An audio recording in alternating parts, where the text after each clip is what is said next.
네, 세 번째 시간 시작하겠습니다. 자, 세 번째 시간은 17번부터 17번부터 보실게요.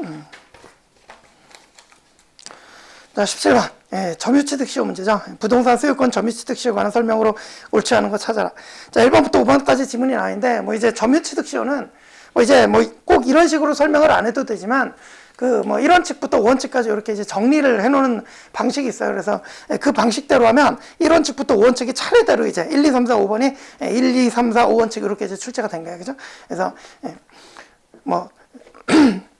이렇게 이제 보시면 되고, 이거 5원칙 이런 식으로 설명을 안 들으신 분들도 그냥 판례는 다 이제, 판례는 다 이제 기존에 있는 판례들이고 그래요. 그죠? 다만 이제 요거를 이렇게 1원칙부터 5원칙까지 이렇게 정리를 하냐 안 하냐 그 차이밖에 없어요. 그죠? 그렇다. 그래서 어쨌든 우리 지문 하나씩 보시면 1번. 1원칙이죠. 이제 시효 완성자는 취득시 완성 당시에 등기를 하지 않더라도 시효 완성 등기 당시의 등기 명의인에 대해서 취득시효 주장할 수 있다. 맞죠? 그죠? 그러니까 완성자는 소유권 이전 등기 청구권을 가지는 권리자고, 그 다음에 소유자, 즉 명의인은 이전 등기를 해줘야 될 의무자고, 그죠? 그래서 권리자와 의무자의 관계이기 때문에 이 취득시 완성자가 아직 등기를 안 했더라도 소유권 이전 등기 의무자인 명의인, 소유자에게는 등기 없이도 취득시 완성을 주장할 수 있다. 이거예요. 그죠? 1번. 요거 이제 1원칙 이렇게 해서 설명을 합니다. 그죠? 그렇다. 그 다음에 이제 2번. 그 다음에 2번. 취득시효가 완성되기 전에 등기 명의인이 바뀐 경우에는 시효 완성자는 취득시 완성 당시의 등기 명의인의 취득시효를 주장할 수 있다. 맞죠? 그죠? 그러니까 완성 전에 소유자 명의 변경이 있는 경우죠. 그죠? 그러면 완성 당시 명의인이 바로 이제 취득시효 로 취득하는 소유권 이전 등기 청구는 상대방이기 때문에 바로 그냥 그 사람에게 취득시효를 주장할 수 있습니다. 그죠? 근데 이제 3번. 취득시 완성 후 등기 명의인이 변경되었다. 그죠? 그래서 지문 2번은 완성 전에 이제 등기 명의인이 바뀐 케이스고 3번은 완성 후에 등기 명의인이 변경된 케이스란 말이죠. 그러면 우리 세 번째, 요걸 이제 3원칙이라고 부르는데 2번이 이제 2원칙이고 이제 3원칙은 이렇게 이제 완성 후에 등기 명의인이 변경이 되면 우리 취득시 완성의 소유권 이전 등기 청구서 상대방이 완성 당시 소유자거든요. 그죠? 그래서 이제 갑이 이제 명의인, 그 다음에 이제 을이 완성자인데, 원래 이제 이때 이제 을이 이제 점유하고 갑이 이제 소유자였는데, 이때 이제 취득시 완성했더니 이때란 말이에요. 그죠? 근데 이제 완성 당시 소유자는 갑이 맞아요. 그죠? 근데 그 이후에 이제 이렇게 이제 이렇게 병이 소유권 취득하는 거죠. 그죠? 그래서 이렇게 소유자가 변경이 되면 완성 당시 소유자는 갑이기 때문에 을은 갑에게 소유권 이전 등기 청구권을 취득한단 말이에요. 그죠? 그럼 이거는 채권에 불과하죠.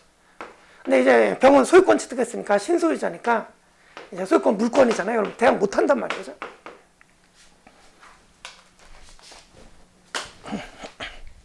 그래서 이 병에 대해서는 취득시 완성을 주장할 수 없다 이거죠.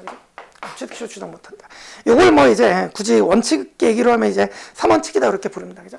반면에 조금 전에 봤던 2번에서는 소유자 완성 전에 변경됐다는 이때 병이 된단 말이에요. 그죠? 그러면 완성 당시에 소유자가 병이기 때문에 그때는 이제 직접 소유권, 취득시효로 인한 소유권 이전 기청권이 병에게 직접 생긴단 말이에요. 그죠? 그래서 요게 2원칙, 지문 2번, 요게 3원칙, 지문 3번. 되셨죠? 그죠? 다 아시는 거다. 그죠?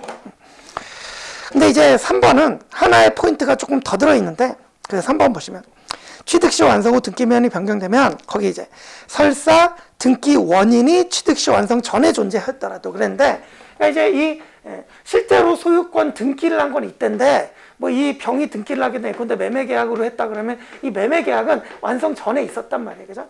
그래도 우리 부동산 물권 변동 언제 기준이야? 등기시 기준. 그죠? 그래서 등기시를 기준으로 하기 때문에 이 병은 완성 후 명인이 변경된 거에 해당이 된단 말이에요. 그죠? 그러니까 그대로 3원칙이 적용이 돼서 이거는 병에게는 취득시효 주장 못한다. 되셨죠? 그죠?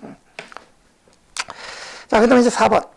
취득시효 기간이 진행하는 중에 등기 명인이 변동됐다. 자, 요건 이제 기산점 임의 선택 문제죠. 그죠? 그래서 원칙 잘 알고 계시겠지만 원칙적으로 임의 선택을 못 해요. 그죠? 임의 선택 못 하는데 예외적으로 뭐다? 소유자. 그 취득 시효 기간 내에 소유자 변동이 없으면 그때는 이제 기산점의 임의 선택이 가능하죠. 그죠? 근데 여기 4번은 지금 뭐 취득 시효 기간이 지나간 중에 등기 명인이 변동된 경우 그랬죠. 그러면 소유자 변동이 있기 때문에 기산점 임의 선택이 안 된단 말이에요. 그죠? 그래서 기산점을 임의로 선택하거나 소급해서 20년 이상 전면 사실만을 내서요. 시효 완성을 주장할 수 없다. 맞죠? 그죠? 그리고 요걸 이제 원칙으로 하면 4원칙 이렇게 부릅니다. 그죠? 그 다음에 이제 5번. 5번은 이제 5원칙이라고 부르는 것인데, 이제 이른바 2차 취득시 완성을 이제 인정을 해주는 거죠. 그죠?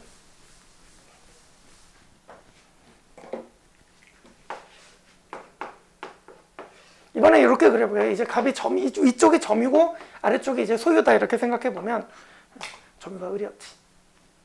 그래서 을이 점유를 개시할 때 이제 소유자가 갑이었단 말이에요. 그죠? 그래서 20년이 지났다. 그래서 이때가 완성이 됐다. 근데 조금 전에 봤던 것처럼 3원칙처럼 병이 이때 이제 소유 명의 변경이 있었단 말이에요. 병으로. 그죠? 미끄러. 소유자가 변경이 있었다. 그죠? 그러면 우리 조금 전에 봤듯이 이 을이 병에 대해서는 지금 취득시효를 주장을 못 하잖아요. 그죠? 그런데 이제 이 소유자가 변동된 시점을 기준으로 해서 다시 20년이 또 지났다. 그죠?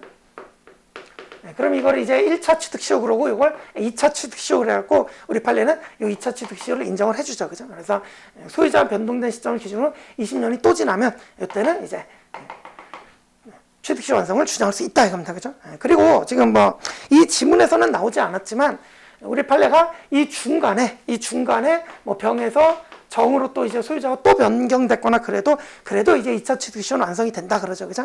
다들 또 아시는 얘기죠. 그렇다. 그래서 이번 질문, 취득시효 완성 후 등기명인이 바뀐 경우에 등기명의가 바뀐 시점으로부터 다시 취득시효 기간이 경과하더라도 취득시효 완성 주장할 수 없다. 틀렸습니다. 할 수 있습니다. 그죠? 그래서 2차 취득시효를 주장할 수 있다. 이게 이제 5원칙 이렇게 부르는 것입니다. 됐다. 그죠? 자, 그래서 취득시효 기본적인 문제들이었고요. 이제 뭐 이것도 맞춰야겠죠. 그죠? 넘어가시고. 자, 그 다음에 18번 가보시면 18번 이제 법정지상권 문제죠. 법정지상권 문제. 요거는 이제 그림을 좀 그려봐야겠다. 그래서 제가 이제 노트도 다 해놨으니까 이제 노트를 좀 참고해서 보셔도 돼요. 그죠? 그래서 보시면 X 토지가 있었고 이제 Y 건물이 있었는데 둘 다 값소유였다. 둘 다 값소유였다. 근데 여기에 이렇게 그냥 거기는 누군지 안 나와있지만 그냥 A은행이라고 할게요. A은행이 저당권을 이렇게 설정을 해놨다. 근데 이 저당권이 실행된대. 그래서 임의경매죠, 임의경매. 그래서 돈을 안 갚아서 이제 저당권 실행하면 임의경매가 되는데 이 사안은 뭐 특이하게도 X토지는 을이 이제 매수해서 등기했고요. 그 다음에 Y 건물은 병이 이렇게 이제 매수를 했습니다. 아, 이거 경매지. 경매니까 이제 등기 안 해도 어쨌든 소유권 취득한다. 그죠? 그렇다. 그래서 경매니까 을, 병이 각각 이제 토지와 건물의 소유권 취득했고, 그래서 이제 366조에 따르면 이제 임의경매, 저당권 실행 경매로 이렇게 토지 소유자와 건물 소유자가 분리가 되면 그때 병을 위한 법정지상권이 성립하죠. 물론 이제 뭐 너무 중요하지만 다들 잘 아시는 게 뭐야? 이 법정지상권은 병원보다 187조가 적용되니까 등기 없이도 취득한다. 그죠? 그냥 분료라고 쓰는 게 맞겠다. 그래서 등기 분료. 그래서 이 병은 지상권 등기 없이도 요 법정지상권 취득한다. 이렇게 법정지상권 취득한다. 그죠? 맞죠? 그죠? 그러고 나서 이제 사례를 보면 요게 또 이제 요게 이제 뭐 2020년 10월 1일이었다.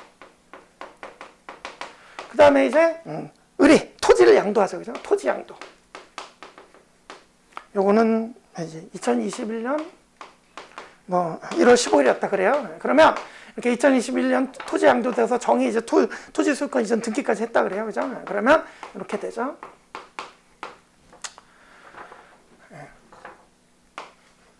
그럼 이제 여러분 요 포인트가 뭐냐면 이제 병은 등기 없이 이제 법정지상권 취득했는데 이 법정지상권도 뭐예요? 물권이죠. 물권. 물권이면 제3자에게 대항력이 있단 말이에요. 그죠? 그래서 취득할 당시에는 토지 소유자가 을이었지만 이제 정으로 토지 소유자가 바뀐 경우에도 병은 당연히 지상권 정에게 주장할 수 있답니다. 그죠? 그리고 이때도 지상권 등기는 따로 필요가 없어요. 그죠? 병은 등기 없이 지상권 취득하는 187조에 따라 등기 없이 지상권 취득하니까. 그죠? 이것도 이제 지문의 포인트로 나와 있고요. 그 다음에 이제 또 한번 다시 이제 병이 이번에는 건물을 그죠? 병이 이번에 건물을 이렇게 무에게 이렇게 또 양도합니다. 이렇게 이제 무에게 건물을 매도하고 이때 이제 지문을 보면 이 병이 그 토지에 관한 권리와 건물 소유권 이전 등기를 했다. 그러니까 토지에 관한 권리와 토지에 대한 권리를 이제 매도했다 그래요. 그죠? 이때 이 토지에 관한 권리는 바로 이제 지상권을 말하는 것이겠죠. 건물에 관한 권리는 이제 건물 소유권이고. 그죠? 그래서 이제 무가 건물 등기했으니까 이제 건물 소유권은 취득하는데 문제는 이 무가 이 병이 가지고 있던 법정 지상권 이것까지 취득하려면 반드시 무는 이 지상권은 등기를 해줘야죠. 그죠? 필요하다. 그죠? 이게 이제 중요하죠. 그죠? 그래서 이건 이제 매매. 그러니까 이제 법률행위에 의한 양도기 때문에 이 무는 그죠? 건물은 이제 등기했다고 그랬으니까 소유권 취득하는데 이 지상권은 별도로 등기 안 하면 이 지상권 취득 못 한단 말이에요. 아시죠? 그죠? 그리고 조금 더 나가서 이제 그러면 무가 지상권 등기를 해야 되는데 안 했어요. 그러면 지상권자는 안 되거든요. 그러면 무가 지상권 없으니까 정이 무를 상대로 뭐다 철거 청구할 수 있냐? 이때 우리 판례는 이 철거 청구는 시비 측에 반한다 그러면서 안 된다 그러죠. 이렇게 이제 쭉 스토리가 흘러가는 매우 중요한 사례입니다. 그죠? 그래서 이 지문이 그대로 나와 있으니까 지문 하나씩 보시면서 또 이제 말씀드릴게요. 그래서 이제 1번 2020년 10월 1일 당시 병은 엑스토지에 대해 법정지상권 등기를 하지 않았기 때문에 병은 엑스토지에 대한 법정지상권 취득하지 못한다. 틀렸죠. 그죠? 병은 이제 법정지상권이 바로 취득하는 시점이기 때문에 187조에 따라 등기 필요 없단 말이에요. 그죠? 그래서 등기 없이도 법정지상권 취득한다. 그러니까 이제 1번 틀렸고. 자, 2번 2020년 10월 1일 당시 병이 법정지상권을 취득하였더라도 본인의 의사와 무관하게 취득한 것이므로 치료를 지급할 필요 없다 그랬는데 여러분 이거는 366조 2항을 보시면 366조 2항을 보시면 법정지상권은 기본적으로 이제 치료를 청구할 수 있는 것처럼 규정을 해놨어요. 그래서 당사자의 청구로 해서 법원이 이를 정한다. 이렇게 해서 당사자 청구로 법원이 정하면 치료 지급 의무가 기본적으로 있다. 요런 전제가 돼 있는 조문인 거예요. 되셨죠? 그죠? 그래서 2번 본인의 의사와 무관하게 취득하신 것이므로 치료를 지급할 필요가 없다. 틀렸습니다. 그죠? 그래서 법정지상권은 원칙적으로 유상이라고 생각하시면 돼요. 원래 일반적인 지상권은 무상이 원칙이잖아요. 그죠? 그런데 법정지상권은 유상이 원칙이다. 이렇게 생각하시면 되겠습니다. 그죠? 그래서 366조 2항에 이제 당사자 청구에 의해서 법원이 정한다. 이렇게 돼 있다. 그죠? 자, 그 다음에 3번. 2021년 1월 16일 병은 엑스토지에 관한 법정지상권을 정액에 주장할 수 있다. 16일이면 여기가 15일이고 이제 요거 안 썼지만 요게 이제 2월 10일이었어요. 10일. 2월 10일. 그러면 1월 16일이면 요 상태가 되는 거죠. 요 상태. 그래서 건물 소유자는 병이고 토지 소유자는 정인데 제가 아까 말씀드렸죠. 이 병의 지상권은 물권이기 때문에 을에 대해서 주장할 수 있으면 당연하고 새로 토지 소유권을 취득한 정에 대해서도 등기 없이 지상권 등기 없이 당연히 지상권을 주장할 수 있다. 맞죠? 그죠? 그래서 이제 3번 2021년 1월 16일 병은 엑스토지에 대한 법정 지상권을 정에게 주장할 수 있다. 요게 맞는 지문이 됩니다. 그죠? 맞는 지문이다. 자, 근데 4번 2021년 2월 12일 무는 법정지상권 등기 없이도 엑스토지에 대해서 법정지상권 취득한다. 틀렸죠. 그죠? 병은 등기 없이 지상권 취득하지만 이 무가 지상권 취득하려면 등기를 해야 된다 그랬어요. 그죠? 그러니까 이제 4번도 틀렸고. 5번 2021년 2월 27일 현재 정은 무에 대해서 Y 건물의 철거를 청구할 수 있다. 틀렸죠. 그죠? 조금 전에 무가 지상권 등기를 안 해서 지상권 자는 아니지만 그죠? 지상권 자는 아니지만 이걸 또 정확히 보면 무는 병에 대해서 지상권 이전 등기를 청구할 수 있고요. 병은 정에 대해서 또 지상권 설정 등기를 청구할 수 있어요. 그러면 무는 병을 대위해서 이렇게 청구할 수 있거든요. 그러면 무가 권리자고 정은 의무자예요. 이해가시죠? 그죠? 그래서 무는 지상권 등기를 청구할 수 있는 권리자고 정은 지상권 등기를 해줘야 되는 의무자이기 때문에 의무자가 권리자를 상대로 철거 청구하는 것은 신의 측에 반한다. 그래요. 그죠? 그래서 철거 청구 안 된다. 되셨죠? 그래서 5번도 틀렸다. 이렇게 이제 풀어주시면 됩니다. 뭐 매우 중요한 사례고요. 그죠? 문제집에도 많이 나와 있고 그래서 여러분들 이 문제 푸실 때는 어렵진 않았을 거예요. 그죠? 이것도 이제 당연히 맞춰야 되는 문제였다. 그죠? 되셨다.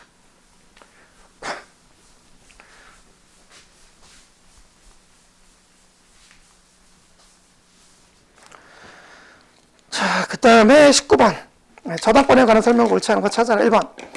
구분 건물의 전유 부분에 설정된 저당권의 효력은 특별한 사정이 있는 그 전유 부분의 소유자가 나중에 취득한 대지권에도 미친다 이건데, 우리 요거는 이제 저당권에 관한 368조죠. 그죠? 우리 368조는 저당권의 효력은 기본적으로 보다 종물 및, 그러니까 이제 부합물 및 종물에 미친다 이거였잖아요. 그죠?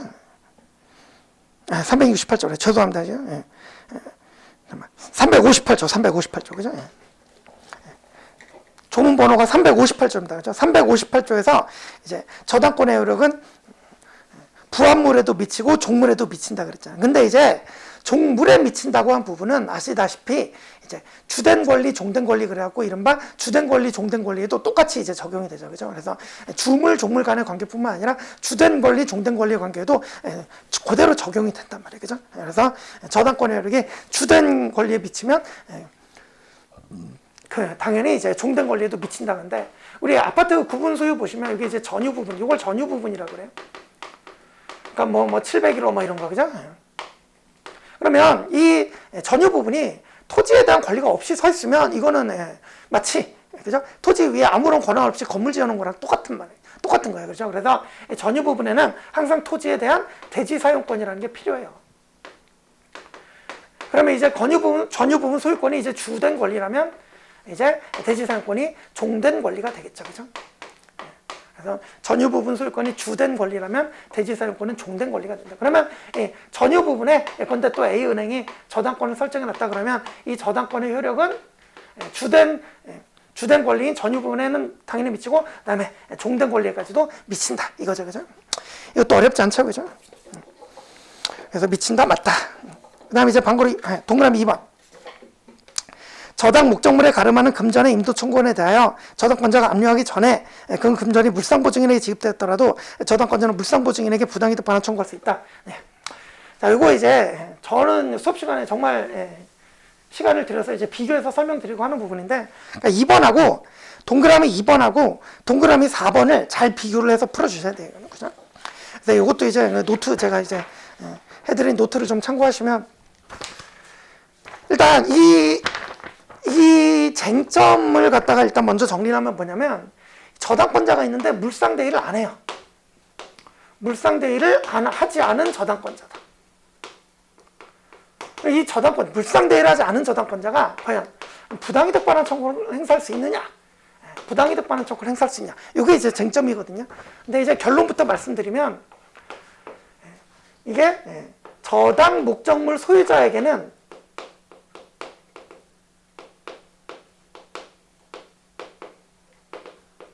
이 부당이득 반환 청구를 행사할 수 있고요.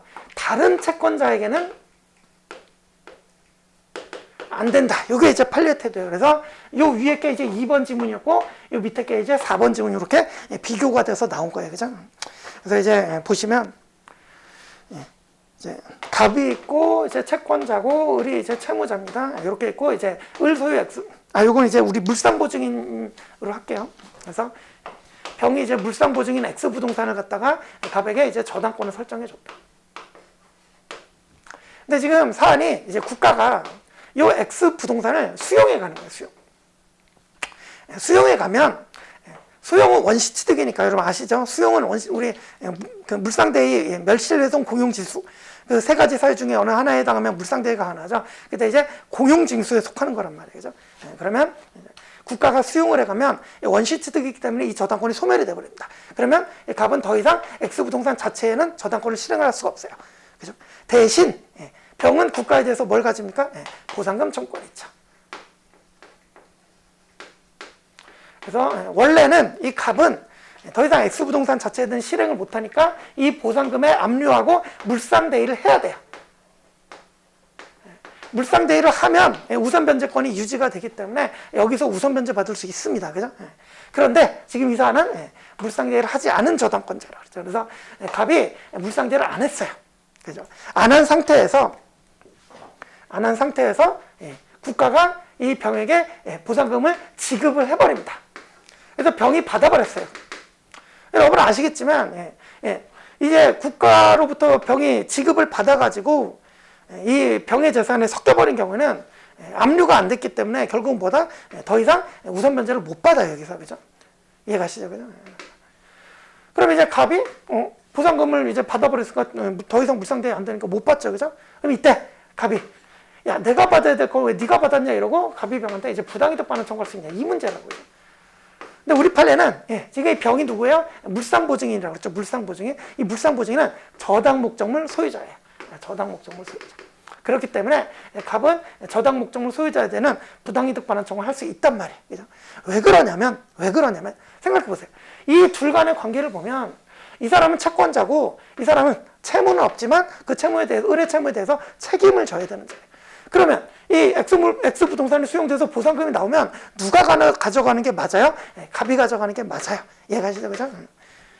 갑이가 채권자와 책임을 지는 자 간의 관계이기 때문에 둘 사이에서는 갑이 가져가는 게 맞다고요. 그런데 병이 이걸 다 받아버렸으니까 이렇게 부당이득 반환 청구 가능하다 이렇게 보는 거예요, 판례가. 그죠? 이제 비교해서 보면 이해가 쉬워요, 그죠? 똑같은 사안인데 이제 병이 물상보증인데 이 병에게는 정의라는 채권자가 또 있었어요. 그러니까 이른바 다른 채권자죠. 똑같이 이제 국가가 이걸 이제 수용을 해가면 이제 국가가 이번에는 물상보증인 병이 아니라 이렇게 다른 채권자 정에게 보상금을 지급을 했단 말이야. 그래서 이 보상금을 지급받은 사람이 다른 채권자예요. 다른 채권. 그러면 자, 이 갑이 이렇게 여기 이제 보상금 청권이 원래 있었죠, 그죠? 이렇게 보상금 청권이 있었을 때 갑이 여기다가 물상대위를 했으면 우선 변제권이 유지가 되니까 정보다 먼저 배당을 받을 수 있었을 텐데, 그죠? 근데 이 갑이 물상대위를 안 했잖아요, 그죠? 그래서 물상대위를 안 했다는 얘기는 갑이 우선 변제권을 상실했다는 얘기예요. 그죠? 그러니까 우선 변제권을 상실해버리면 갑이나 정이나 다를 게 없단 말이에요. 이해가시죠? 그죠? 그래서 정도 채권자라면 채권자, 다른 채권자. 그러니까 이제 여기서는 저당 목적물 소유자는 병하고 갑 간의 관계는 이게 지위 차이가 생기잖아요. 갑은 권리자고 얘는 책임을 지는 자였고, 그죠? 근데 이 사례에서는 얘도 채권자란 말이에요. 이해가시죠? 그죠?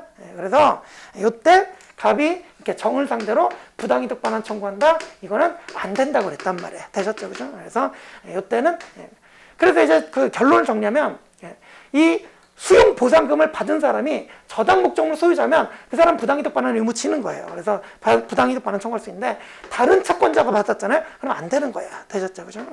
그리고 지금 요 이제 이번 질문이 이제 물상보증인은 안돼. 이 저당 목적물 소유자는 여러분 아시겠지만 채무자도 될 수 있고 물상보증인도 될 수 있고 또 재산취득자도 될 수 있어요. 그죠? 그래서 이런 사람들이 받으면 그러면 이제 채권자가 부당이득 반환 청구할 수 있단 말이야. 되셨죠? 그죠? 잘 정리를 해 놓으시기 바랍니다. 이렇게 이제 꼭 비교해서 나옵니다. 그죠? 이렇게 2번 출제, 4번 출제 이렇게 됐죠. 그죠? 한번 읽어 보십시다. 2번.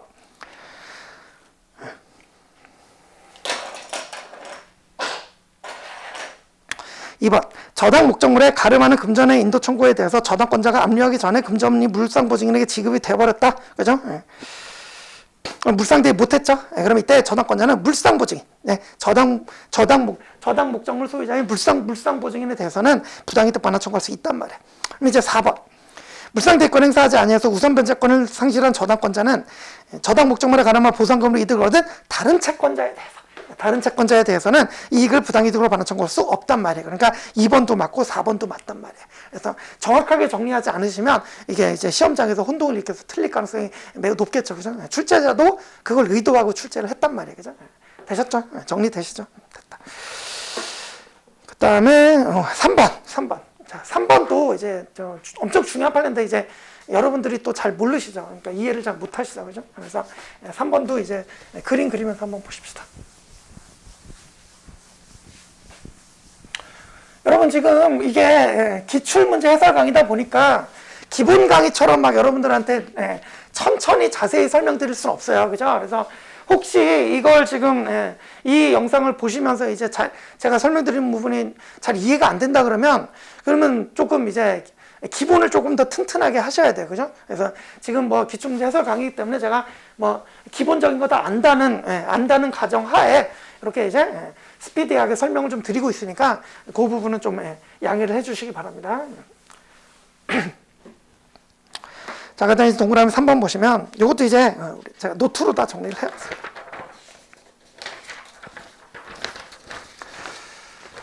그래서 이제 19번의 3번 질문을 보시면 일단 기본적인 것부터 한번 해볼게요. 갑이 을에게 채권이 있고요. 이 피담보 채무를 담보하기 위해서 을 소유 X부동산에 이제 저당권을 설정해 놨습니다.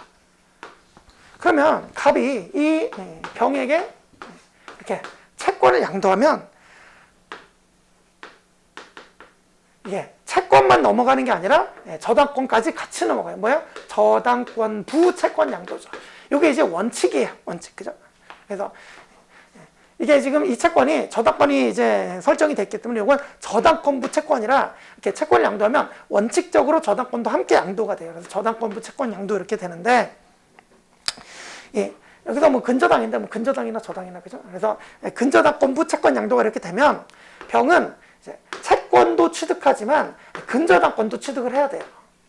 근데 여러분 둘이 요건이 다르죠. 근저당권은 물권이니까 근저당권까지 병이 취득하려면 반드시 등기를 해야 돼요. 물론 저당권 이전의 등기는 뭐 부기등기 형식을 취하죠. 그죠? 그래서 부기등기 형식을 취해서 이제 등기를 해야 되고 채권이 양도되면 우리 채권 양도의 대항 요건을 갖춰줘야 돼. 그래서 이게 근저당권 채권 양도니까 물권 양도의 요건도 갖춰야 되고 채권 양도 대항 요건도 갖춰야 돼. 이게 원칙이야. 그죠?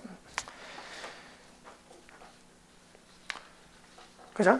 그래야 되는데 자 이제 문제를 보시면 그러니까 이제 요 뭐 문제 지문 설명드리기 전에 일단 기본적인 거 먼저 설명을 조금 드리면 우리 그래서 이제 지금 나오는 사례는 근저당권 이전에 부기 등기는 했다 이거 했다. 근데 채권 양도의 대항 요건은 안 갖췄다 이거예요. 그죠? 그러면 채권 양도의 대항 요건을 안 갖췄으면 대항을 할 수가 없잖아요. 그죠? 근데 이때 채권 양도의 대항 요건 중에 특히 이제 제3자에 대한 대항 요건을 안 갖췄다 생각해 보시면 이렇게 요 채권이 제1 양도됐는데 예컨대 뭐 제2 양도 그래서 채권을 다시 제2 양수받은 양수인 정이라든지 이런 사람은 이른바 제3자라고 그래가지고 이 병이 제3자 정에게 채권 양도를 가지고 대응을 하려면 반드시 확정일자부 통지 승낙을 받아야 돼요. 그죠?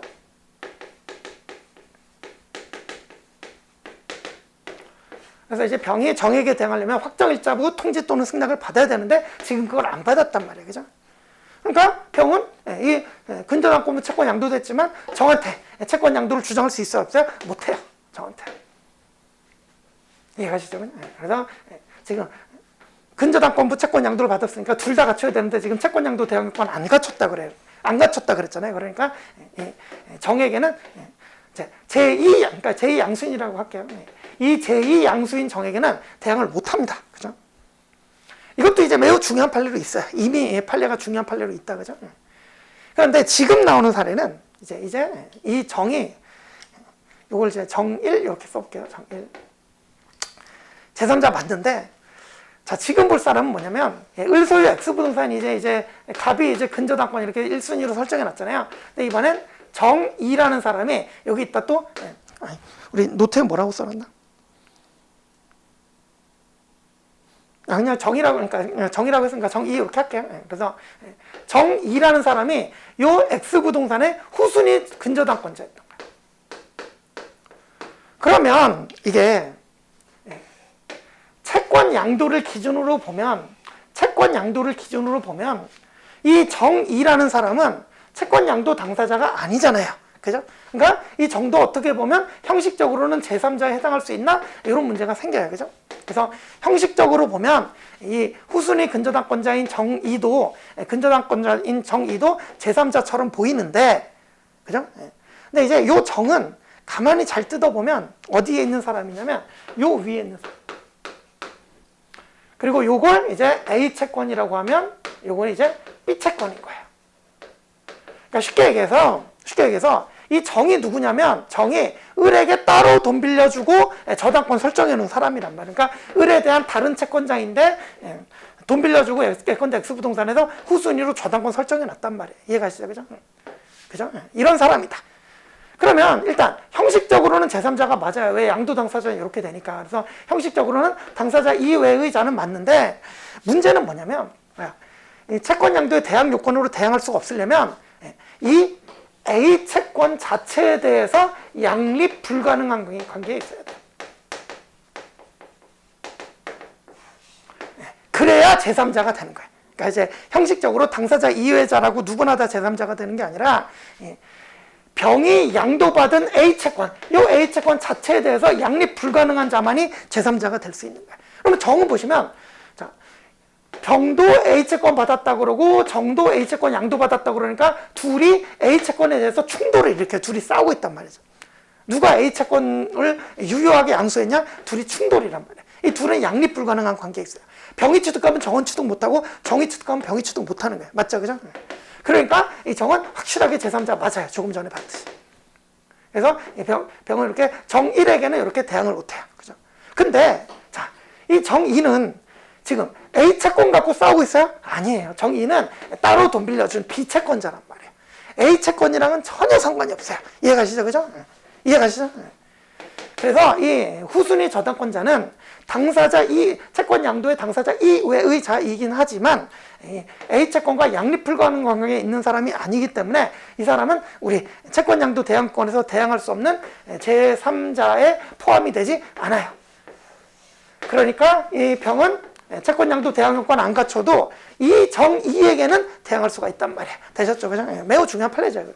그래서 이렇게 A 채권과 양립 불가능한 관계를 맺은 정 1, 이 사람한테는 채권 양도 대항 요건 안 갖추면 대항 못하지만 A 채권과 무관한 정 2에 대해서는 채권 양도 대항 요건 안 갖춰도 정 2에 대해서는 대항할 수가 있단 말이에요. 되셨죠? 그죠? 매우 중요한 판례다. 그래서 이제 이렇게 보시고 이제 지문 3번 보시면 저당권부 채권을 양수한 채권자가 채권 양도의 대항 요건을 갖추지 않은 경우에는 그보다 후순위 저당, 그 포인트가 이제 후순위 저당권자예요. 정은 후순위 저당권자예요. 그래서 후순위 저당권자에 대해서 채권 양도로서 대항할 수 없다? 틀립니다. 이 사람은 채권 양도로서 대항할 수 없는 제3자에 포함되지 않습니다. 그래서 대항할 수 있습니다. 되셨죠? 자, 이렇게 이제 보시면 되겠습니다. 그래서 좀 어려운 판례들이 나오긴 했어요. 그러니까 19번은 일단 저도 그렇지만 저도 이제 기본 강의나 중급 강의 때 이렇게 아까 2번, 4번 비교해서도 설명드리고 3번도 이제 자세하게 설명드리고 이렇게 다 설명이 되고 또 이제 뭐 기출문제로도 나오기도 하고 그런 이제 중요한 판례들이긴 한데 그 중에서도 좀 이제 어려운 판례들을 좀 섞어놨다. 그죠? 그래서 조금 어렵게 느껴질 수는 있는데 그래도 이 문제는 저는 맞춰야 된다고 생각해요. 왜냐하면 기출문제도 이미 다 나와 있고 그리고 강의 시간에도 다 언급이 되는 판례들이기 때문에 이거는 정확히 알고 맞춰주셨어야 된다. 그죠? 그렇다. 자, 이제 5번은 이제 조문 하나만 보시면 되죠. 364조 보시면. 여러분들이 이제 그 제3취득자 하면 저당 목적물, 즉 담보 목적물을 갖다가 소유권을 취득한 자만 제3취득자라고 생각하시는 경향이 있는데 우리 정확하게 조문을 364조를 보시면 저당 부동산에 대하여 소유권, 지상권 또는 전세권을 취득한 자, 그죠? 요 사람들이 제3취득자란 말이에요, 그죠? 그래서 소유권뿐만 아니라 지상권 또는 전세권을 취득해도 요 제3취득자 안에 포함이 됩니다, 그죠? 그래서 이제 5번 보시면 19번에 5번 보시면 저당 부동산에 대하여 전세권을 취득한 제3자다. 제3취득자 맞습니다. 그러면 364조 방금 봤죠? 저당권자에게 부동산으로 담보된 채권 변제하고 저당권 소멸 청구할 수 있다. 맞습니다. 되셨죠? 그죠? 그래서 조문을 잘 보시면 그러니까 여러분들이 조문을 잘 안 보시면 전세권을 취득했다고 이게 뭐야? 이렇게 하시는데 전세권을 취득해도 됩니다. 그죠? 제3취득자 맞다. 그죠? 그래서 364조 조문을 다시 한번 정확하게 확인을 해 주시기 바랍니다. 이런 게 이제 함정이죠, 그죠? 소유권자로 내면, 소유권으로 내면 너무 쉬우니까, 소유권, 뭐, 지상권, 전세권 셋 중에 전세권을 딱 냈단 말이에요, 그죠? 그런 출제자의 이제 함정의 의도가 보이지요, 그죠? 그렇다. 근데 이런 거에 넘어가면 안 됩니다, 그죠? 그래서 제가 항상 말씀드리지만, 평소에 조문을 정말 이제 꼼꼼히 잘 보셔야 돼요, 그죠? 그렇다. 자, 그럼 이제 넘어가시고. 자, 20번. 이제 20번 가보시면. 그래서 19번에 이제 설명할 게 많아서 시간이 좀 걸렸습니다.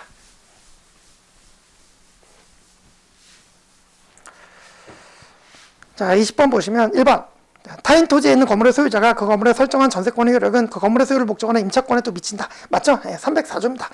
그다음에 이제 2번. 대지와 건물이 동일한 소유자에게 속한 경우에 건물의 전세권 설정할 때에는 그 대지 소유권의 특별 승계는 전세권 설정자에 대하여 지상권 설정한 것으로 본다. 맞죠? 305조입니다. 그래서 304조, 305조도 매우 중요하죠. 그래서 1번, 2번 이렇게 나란히 나왔습니다. 특히 이제 2번 지문의 경우에 305조의 경우는 이 문제는 그냥 맞는 지문으로 출제했는데 그게 둘째 줄 전세권 설정자에 대하여를 전세권자에 대하여로 살짝 바꿔갖고 이제 틀린 지문으로 많이 출제를 하죠. 그죠? 그래서 주의해 주시면 되겠습니다. 그죠? 그래서 전세권자가 아니라 전세권 설정자에 대해서 지상권을 설정한 것으로 본다는 점. 그죠? 다시 한번 강조드리고. 자, 그 다음에 이제 3번. 전세권이 법정갱신되다. 법정갱신도 187조입니다. 그러면 등기 없이도 갱신의 효과가 생기죠. 그래서 전세권자는 등기 없이도 그 목적물. 자, 그리고 이 전세권도 이제 물권이니까 대항력이 있잖아요. 그죠? 그래서 등기 없이도 그 목적물을 취득한 제3자에 대해서 갱신된 권리를 주장할 수 있다. 맞습니다. 그죠? 우리 조금 전에 아까 지상권 판례에서도, 그죠? 그래서 법정지상권을 등기 없이 취득해도 토지 소유자가 바뀌어도 그 사람한테까지 등기 없이도 지상권 주장할 수 있었잖아요. 그죠? 비슷한 취지입니다. 되셨다. 그래서 3번도 맞다. 자, 그 다음에 이제 4번. 전세권의 저당, 이게 유명한 판례죠. 전세권의 저당권 설정한 경우에 전세기간이 만료됐다 그러면 전세권의 저당권자는 전세권 자체에 대해서 실행하여 전세금 배당받을 수 있다. 틀렸죠. 그죠? 이때는 더 이상, 그러니까 전세권의 용익물권적 권능이, 그러니까 전세기간 만료되면 전세권의 용익물권적 권능이 당연히 소멸하고 따라서 더 이상 전세권 자체에 대해서는 실행할 수 없고 물상대위, 전세금 반환 청권에 물상대위해야 된다. 그래야죠. 그죠? 맞죠? 그죠? 그래서 4번 틀렸습니다. 전세권 자체에 대해서 실행할 배당받을 수 있다. 틀렸습니다. 물상대위 해야 됩니다. 자, 그 다음에 이제 5번. 이것도 이제 조문이죠. 그냥 최장 존속기간 제한 조문. 그래서 10년으로 제한이 되죠. 그래서 토지 전세권의 존속기간 15년을 약정한 경우에 존속기간은 10년으로 단축됩니다. 다만 우리 갱신을 할 수 있죠. 물론 이제 갱신할 때도 10년의 제한은 또 걸립니다. 그래서 당사자는 존속기간 만료 시에 갱신한 날로부터 10년을 넘지 않는 기간으로 전세권 갱신할 수 있다. 맞다. 그죠? 그래서 4번이 틀리고 4번이 정답이었고요. 이 문제는 좀 쉬웠죠. 그죠? 그래서 당연히 이제 맞춰야 되는 문제다. 자, 그 다음에 이제 21번. 민사 유치권에 관한 설명을 옳은 것은 1번. 유치권자는 유치물의 과실이 금전인 경우 이를 수취하여 다른 채권보다 먼저 유치권으로 담보된 채권의 변제에 충당할 수 있다. 맞죠? 그래서 우리 유치권자는 과실의 경우에 이제 수취해서 다른 채권보다 먼저 변제에 충당할 수 있다. 조문이 있습니다. 맞고. 그다음에 2번. 유치권자가 유치물의 보존에 필요한 사용을 한 경우에는 속편한 사정이나 차임상당의 이득을 소유자에게 반환할 의무가 없다. 틀렸죠. 그죠? 그래서 보존에 필요한 사용을 할 수는 있습니다. 그래서 위법한 건 아닌데 어쨌든 사용 권한이 없는데 쓰고 있으니까 뭐다? 부당이득 반환 의무는 생긴다. 이게 판례의 태도죠. 그죠? 그러니까 2번 틀렸고. 그다음 3번. 건물공사대금의 채권자가 그 건물에 대해서 유치권 행사하는 동안에는 공사대금 채권 소멸시효 진행하지 않는다. 틀렸죠. 그죠? 소멸시효의 진행에 영향을 미치지 않는다는 조문이 있습니다. 3번 틀렸고. 그죠? 다시고 이제 4번. 임대인과 임차인 사이에 임대차 종료에 따른 건물 명도 시에 권리금을 반환하기를 악정했다. 여러분 권리금은 결련성이 없죠. 그러면 유치권 행사. 그래서 다음 줄 임차인은 권리금 반환 청구를 가지고 건물에 대한 유치권 행사할 수 있다. 틀렸죠. 그죠? 자, 그리고 이제 5번인데 5번도 여러분 뭐 기본적으로 여러분들이 잘 아시는 지문이긴 할 텐데 좀 이제 제가 이제 여러분들한테 좀 말씀드리고 싶은 게 있어갖고 조금 설명을 드릴게요. 그죠? 그래서 자, 5번 지문을 보시면 이것도 이제 뭐 노트를 잠깐 보실게요. 그래서 다 아실 텐데 제가 이제 좀 강조를 하려고. 그죠? 그래서 유치권은 기본적으로 이제 뭐 다른 요건도 있지만 기본적으로 이제 결련성 있는 채권이 존재해야 돼요. 이 채권을 취득해야 되고 그리고 이제 점유가 있어야지. 점유가 있어야 돼요. 그죠? 그래서 두 가지 요건이 있어야 이제 유치권이 성립하는데 그래서 이게 앞에 있고 이게 뒤에 있으면 유치권 성립 시점은 이때겠죠. 그죠? 그래서 두 가지 요건을 모두 충족했을 때 이때 이제 유치권이 성립할 텐데 여러분 이제 아실 거예요. 그 경매 절차 매수인에게 유치권을 가지고 대항할 수 있냐 없냐는 이제 아주 이제 기본적인 제한이 있죠. 그죠? 우리 이제 경매 개시 기입 등기가 되면 이건 이제 암기하고 계셔야죠. 경매 개시 기입 등기가 되면 바로 압류의 효력이 발생합니다. 그죠? 그래서 압류의 효력이 발생한 이후에 유치권이 성립했다 그러면 이 유치권을 가지고는 경매 절차 매수인에게 대항할 수 없습니다. 그죠? 잘 아시죠? 그죠? 반면에 채권 이때 취득하고 점유 이때 취득했는데 이제 나중에 경매 개시 이후에 돼 갖고 이제 압류의 효력이 이후에 물론 기입 등기 뭐 등기겠죠, 그죠? 그래서 이제 압류의 효력이 이후에 발생하면 유치권 성립 시점이 이때잖아요, 그죠? 유치권 성립 시점이 있던데 그러면 압류 이전에 성립했기 때문에 이 유치권을 가지고는 경매 절차의 매수인에게 대항 가능하단 말이죠. 기본이죠, 기본, 그죠? 잘 아시죠?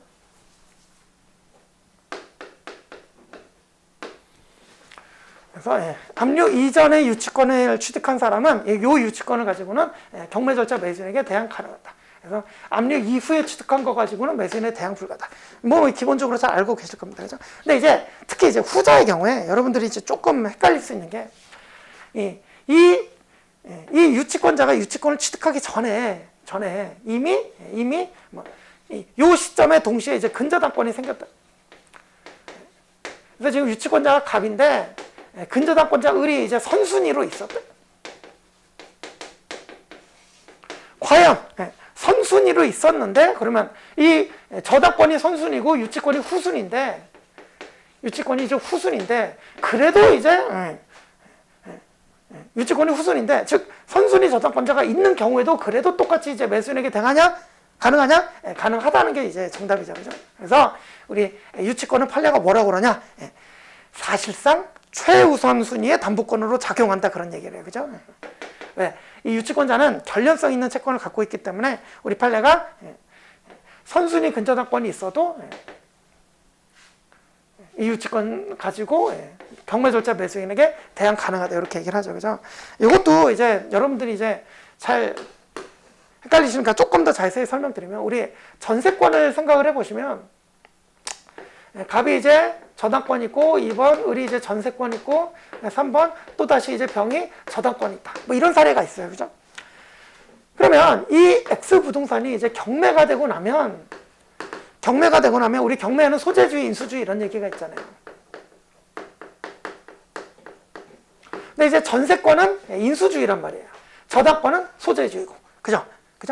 근데 이제 전세권은 인수주의라도 자, 이 전세권이 스스로 최선순위면 모르겠지만 이렇게 소재주의를 취하는 저당권이 이렇게 맨 위에 있다, 그죠? 최선순위가 저당권이다 그러면 이게 이른바 말소 기준 권리라고 해요. 이것도 이제 여러분 기출문제에 많이 나왔었잖아요, 그죠? 그래서 전세권보다 더 우선순위인 저당권이 있으면 이 저당권과 이 전세권의 우위를 비교해야 돼. 그러면 전세권이 지금 후순위잖아요. 그러면 이 말소 기준 권리인 저당권이 경매로 해서 소멸하면 이 밑으로는 다 소멸해요. 이해가시죠? 그러니까 이제 전세권자는 경매 절차 매수인에게 대항할 수가 없겠죠. 소멸해버리니까. 그죠? 이해가시죠? 그죠? 그래서 전세권은 이래요. 전세권은 이런데 요걸 갖다가 이제 유치권으로 딱 바꿔줘.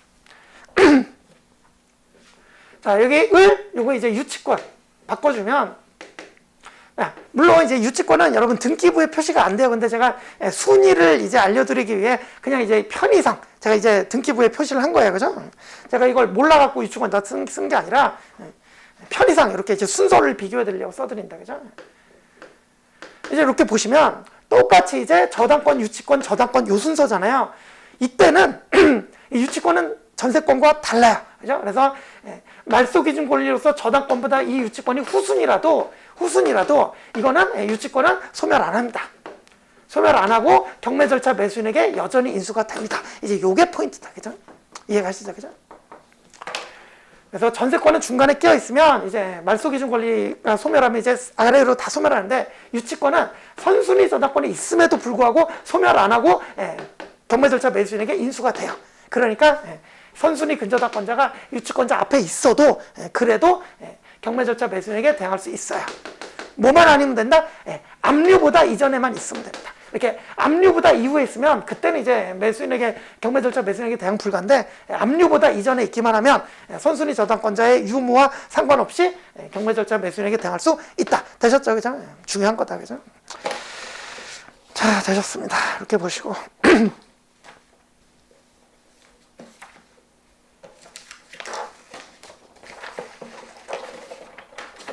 그래서 제가 이제 노트에도 이제 판례를 올려놨지만, 유치권은 사실상 최우선순위 담보권으로 작용한다 판례가 이런 얘기를 하는 거예요, 그죠? 되셨죠? 자, 그 다음에 이제 문제는 21번까지 받고 이제 22번 가십니다.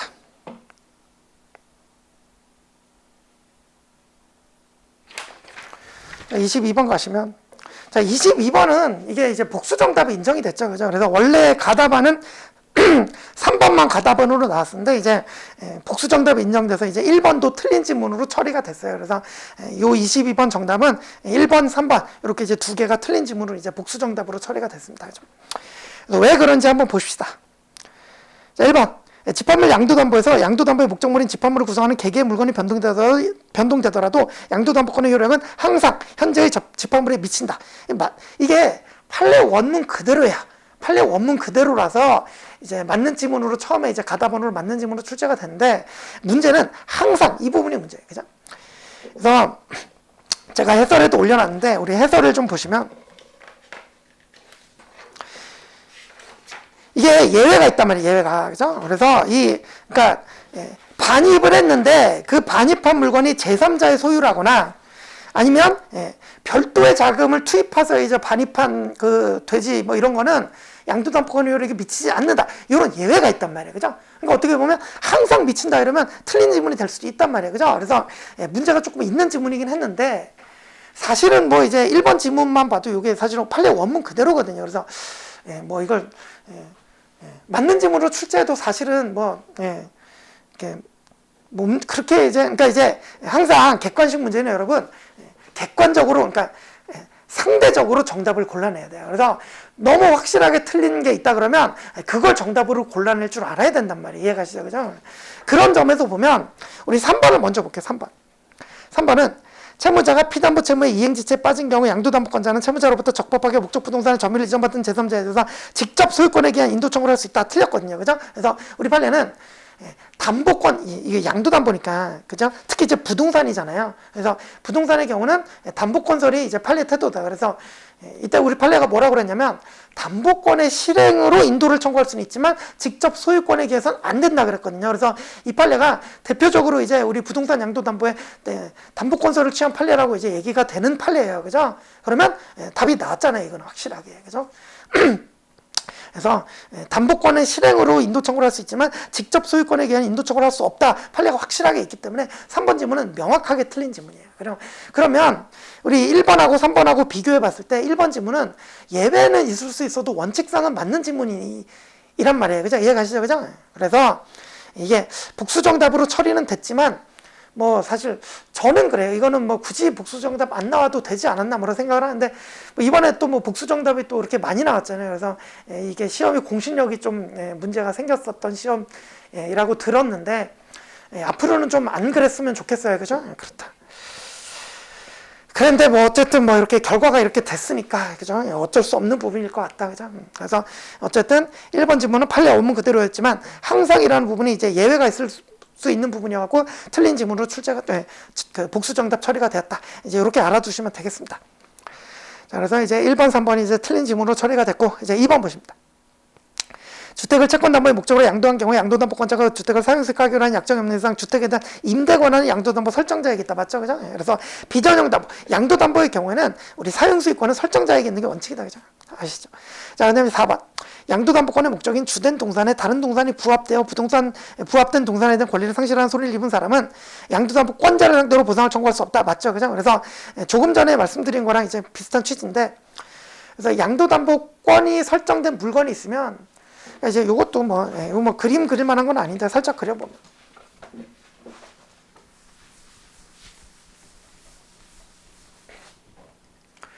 이제 X 물건이 있고, 이제 소유자는 갑인데, 그러니까 설정자죠. 양도담보 설정자는 갑인데, 이거 이제 을이 이제 양도담보권을 갖고 있단 말이에요. 근데 여기에 이제 Y 물건이 와서 착 달라붙었는데, 부합이 됐는데, 여기 이제 병거했다 이거죠. 그죠? 그러면 병이 이제 부합으로 이제 Y 뭐 동산이든 부동산이든 뭐 소유권을 잃었다 그러면 이제 261조에 따라 보상을 청구할 수 있을 거잖아요. 그래서 보상을 청구해야 되는데 병이 지금 헷갈리는 거야. 그죠? 왜? 우리 양도담보는 소유권 이전의 형식을 취하기 때문에 형식상 소유권 지금 을에게 있단 말이에요.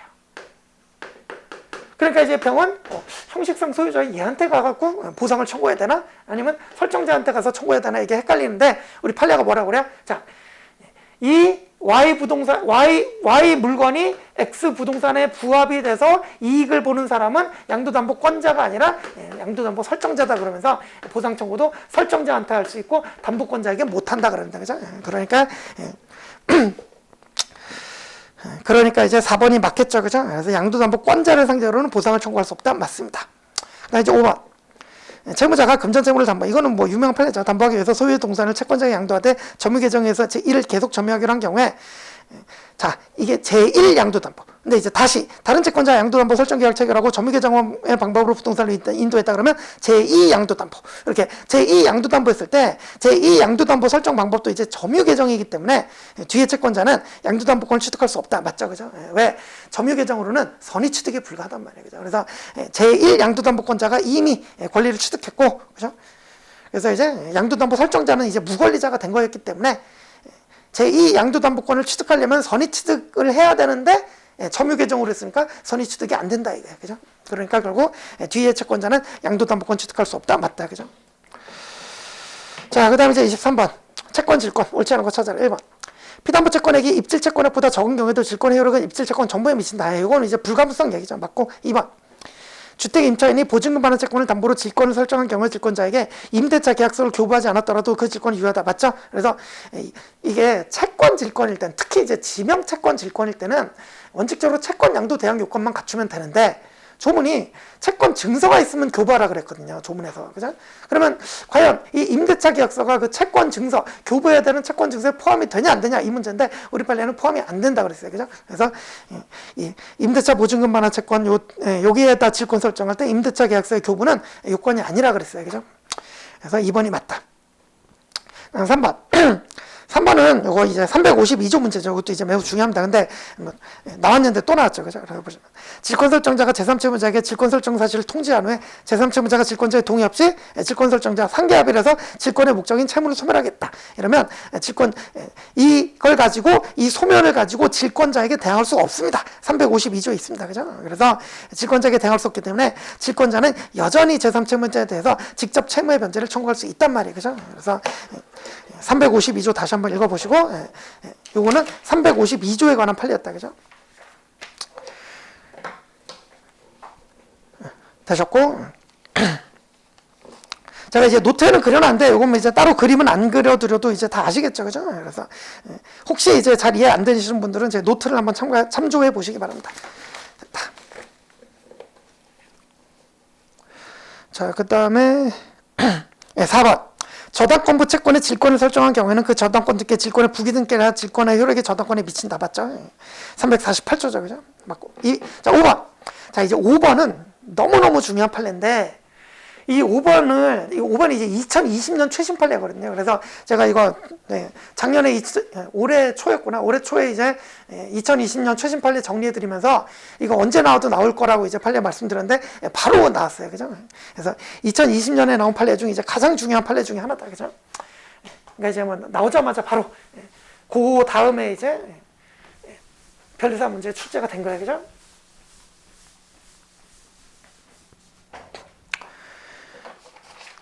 요건 이제 질권인데, 아까, 그러니까 이제 뭐 이것도 뭐 굳이 말로 하자면 질권부 채권 양도 이렇게.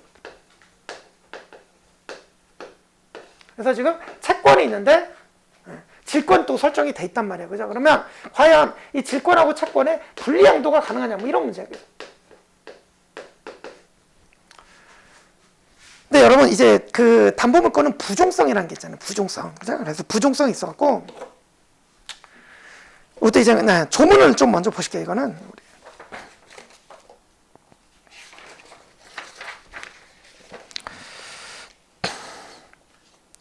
348조를 이제 한번 보실게요. 361조.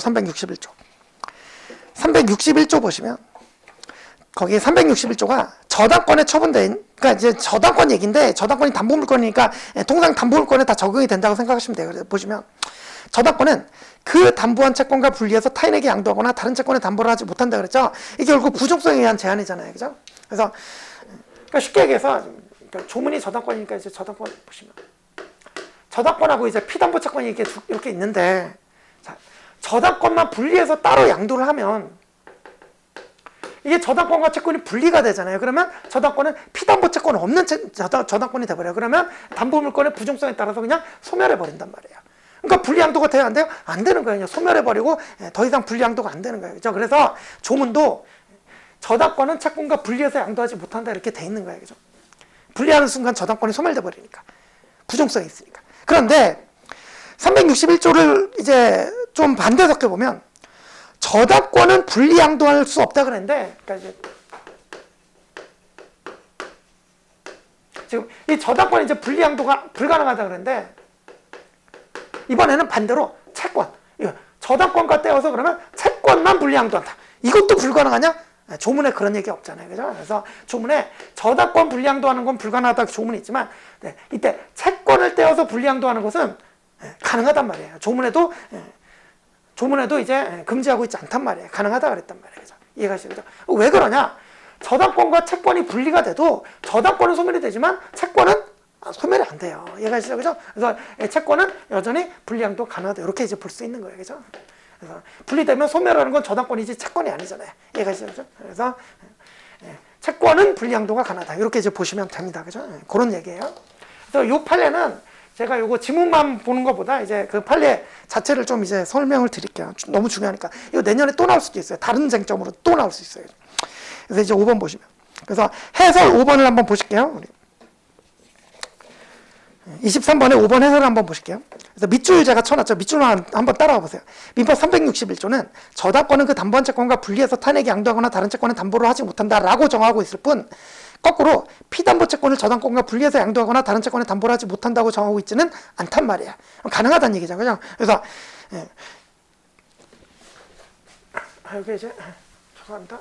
질권부가 아니라 사례가 이제 질권부가 아니라 저당권부 채권을 이렇게 이제 입질하는 사례였네요. 그죠? 그러면 이 저당권도 입질이 되고 채권도 입질이 된다. 이런 이제 사례다. 그죠? 그래서 계속 보실게요. 밑줄. 저당권으로 담보된 채권의 질권을 설정한 경우 원칙적으로는 저당권이 피담보 채권과 함께 질권의 목적이 된다고 보는 것이 합리적이다. 즉 이때 이 저당권부 채권을 입질하면 아까 이제 그 저당권부 채권의 양도도 잠깐 설명드렸듯이 원칙적으로 함께 입질이 되는 거예요. 함께. 이게 이제 원칙이다. 그죠? 원칙 함께. 합리적이지만 예외적으로 어떻게 질권자와 질권 설정자가 피담보 채권만을 질권의 목적으로 하고 저당권은 질권의 목적으로 하지 않는 것도 가능하고 또 저당권의 부정성에 반하지 않는다 그랬어요. 그래서 조문은 조금 전에 이제 양도에 관한 조문이 있었지만 입질도 이제 그죠? 설정적 승계 취득이라는 점에서 똑같단 말이에요. 그죠? 그래서 저당권만 분리해서 입질하는 건 안 되겠지만 채권만 분리해서 입질하는 것은 가능하단 말이에요. 되셨죠? 그죠? 그래서 채권만 입질하는 것은 가능하다.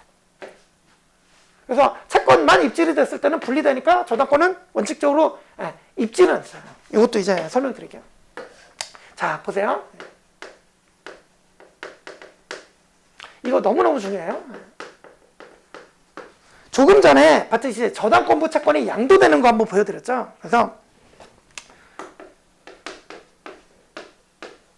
갑이 이제 을에게 채권도 갖고 있고 이제 저당권도 갖고 있는데 이 저당권부 채권이 양도가 되면 원래는 둘 다 함께 양도가 되니까 이제 두 가지 요건 다 갖춰야 된다 그랬잖아요. 아까 그죠? 근데 지금 이 사례는 이제 분리 양도 케이스를 보는 거예요. 그래서 저당권은 양도 안 하고 이 채권만 분리해서 이제 양도를 했단 말이에요.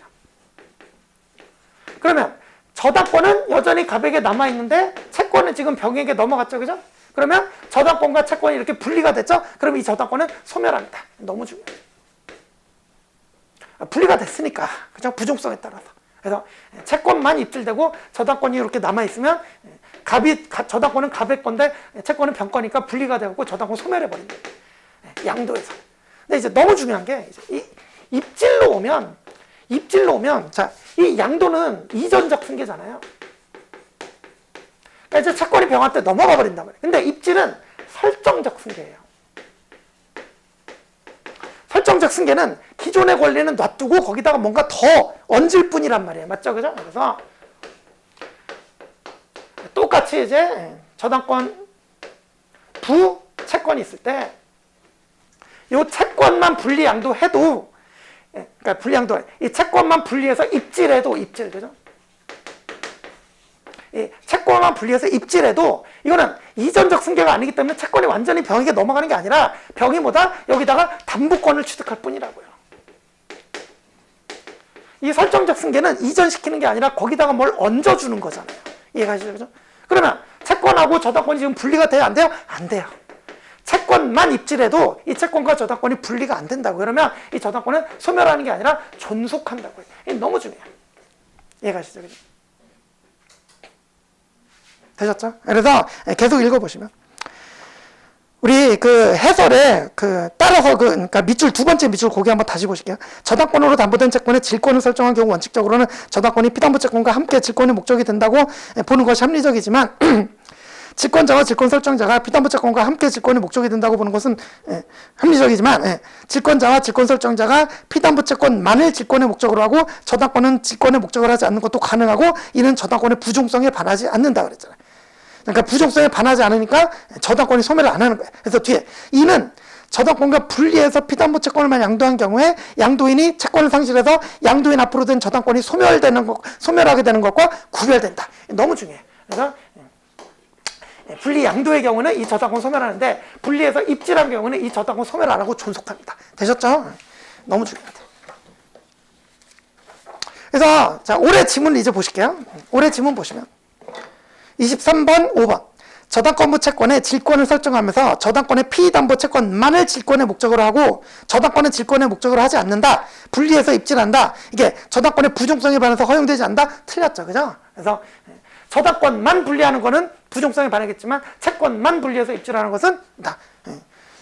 그러니까 채권만 입질하는 것은 부종성에 반하지 않는다 그랬죠. 허용된다 그랬잖아요. 그죠? 그래서 올해는 이 부종성에 반하지 않는다. 이 가장 기본적인 이제 지문이 출제가 됐는데 다음에는 여러분 요게 출제될 가능성이 매우 높습니다. 그죠? 그래서 저당권부 채권이 분리 양도되면 이 저당권이 소멸해 버리는데 입질된 경우에는 이 저당권은 소멸하지 않고 존속한다. 판례가 분명히 부종성에 반하지 않는다 그러면서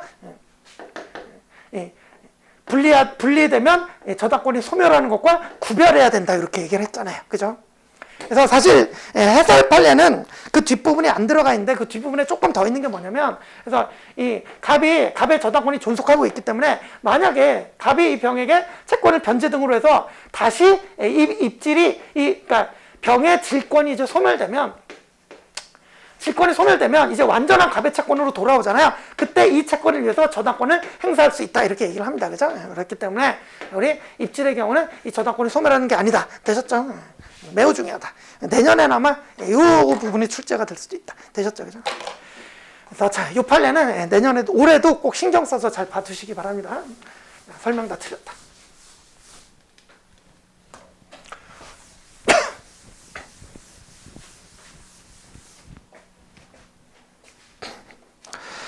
자, 그 다음에 넘어서 이제 24번 보실게요. 24번 보시면 관습상 법정지상권 성립되지 않는 경우 모두 골라라. 기억. 자, 환지처분. 일단 환지처분은 기본적으로 환지처분은 분리됐다 이러면 기본적으로 법정지상권 성립 안 한다고 생각하시면 됩니다. 그래서 기억권 성립 안 하는 경우다. 이거는 뭐 환지처분은 제 교과서에 있긴 한데 사실 저도 그냥 지나가면서 그냥 환지처분일 때는 법정지상권 성립 안 한다 그냥 이러고 지나가는 부분이어가지고 여러분들이 잘 정리가 되셨을지는 모르겠는데 근데 뭐 잘 안 나오는 걸 냈다 그죠? 이거는 잘 안 나오는 건데 이제 출제가 됐다 그죠?